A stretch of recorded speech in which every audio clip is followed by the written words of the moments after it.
In fact, the offenders had it all wrong. They thought the group they shot into included members of a rival gang. Instead, it was a group of upstanding, determined kids who, like Hadiya, were repulsed by the gang lifestyle. The two offenders circled Harsh Park on January 29th and saw the group hovering for shelter from the rain. They parked the car, and Ward crept up on foot, spraying gunfire into the group, striking Hadiya and the other two teens.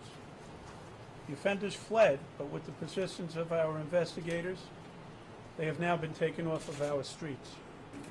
They were attempting to retaliate for a previous shooting where Williams was shot in July of this year. And just to kind of complete the circle, in that shooting, we made an arrest. Williams refused to prosecute that arrest. It was a rival gang that fired at Williams, and this was the retaliation from Williams and Ward back at that particular gang. So here's a case where our investigators, again, did a great job. They bring these guys in, they make the arrest, and they end up walking out the door because we do not have a complainant that's going to help us prosecute. And as if the story couldn't get any worse, ladies and gentlemen, it did. Because this incident did not have to occur.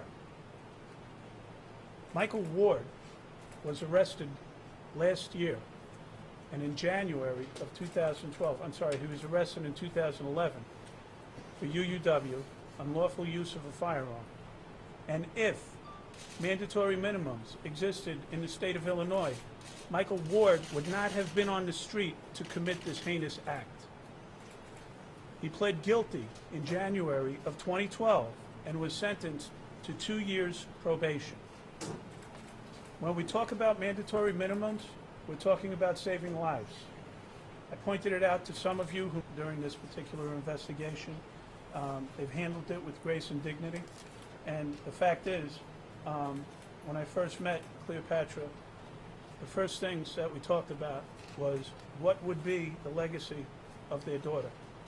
And perhaps the legacy that could perhaps change the way that things happen in the state of Illinois is what's going to happen based on this case.